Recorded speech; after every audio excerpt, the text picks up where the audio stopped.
The Lord be with you. A reading from the Holy Gospel according to Luke, chapter 5, verses 51 to 56.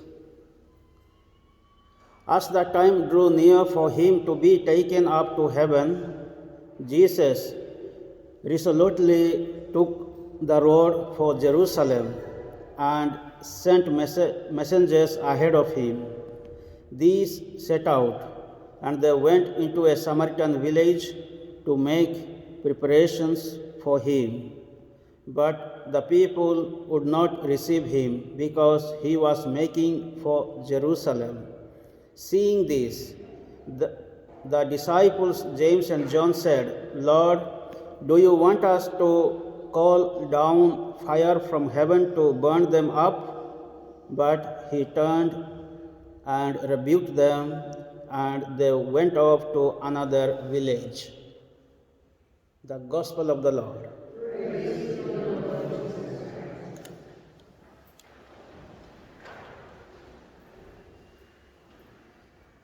In today's Gospel, we find there are two important things. The first thing is the first reading, and the Gospel reading is talking about Jerusalem. And the second thing, in the Gospel we find Jesus is showing the greatness in the kingdom of God. Who is the greatest in the kingdom of God? Or what can become the greatest in the kingdom of God? So, in the first part of the Gospel and in the first reading, we find Jesus is going to Jerusalem with his strong determination. He's going up to Jerusalem. So what happens when he's going up to Jerusalem? There are two more things are happening. That means he is going to take up the cross. He is going to take up the suffering. He's not going away from suffering, but going to take up the cross. That means passion, death, suffering, pain, all these things. Then he is also going up to heaven in the ascension. So going up means he's going up to Jerusalem, means he's going to God, going to take up the cross and going to heaven. So this is what he is heading towards. He never left the place when there was problems or difficult times or suffering and persecutions. So as he was going to Jerusalem, what has happened? There was a Samaritan village, and the Samaritans were not good with the Jews. They were like both enemies to each other. So they knew that Jesus and his disciples were Jews, therefore the Samaritans were not welcoming him, and they were obstacle for him to go to Jerusalem. Then what has happened here? The two disciples at the end, James and John, said to Jesus, "Shall we call the fire from God, from heaven, upon these cities?" And Jesus said, "No." So what we find here, the greatness of God is determined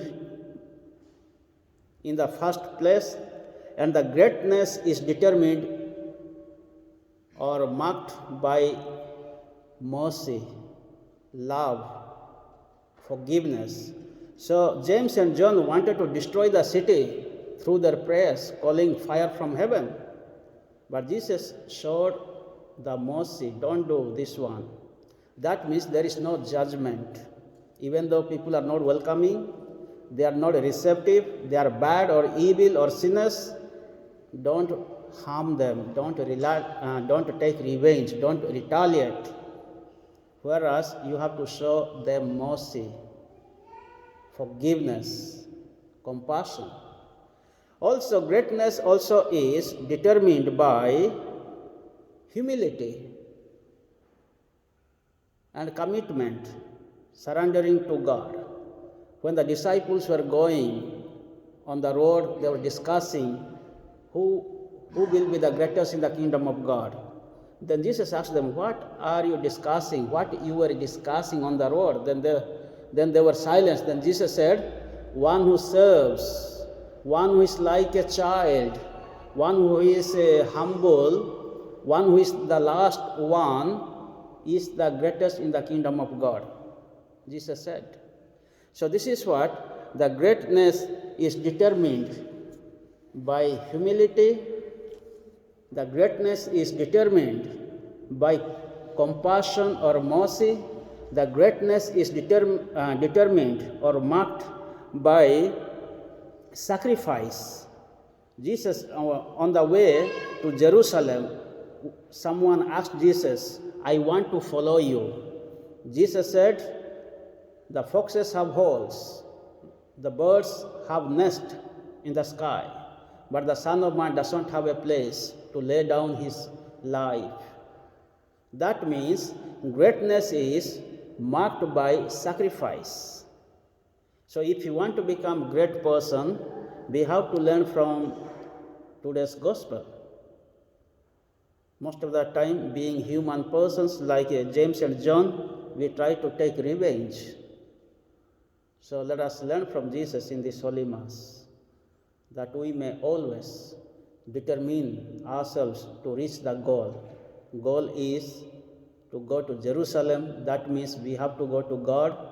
On the way, there may be sufferings, pains, persecutions, all the difficult times.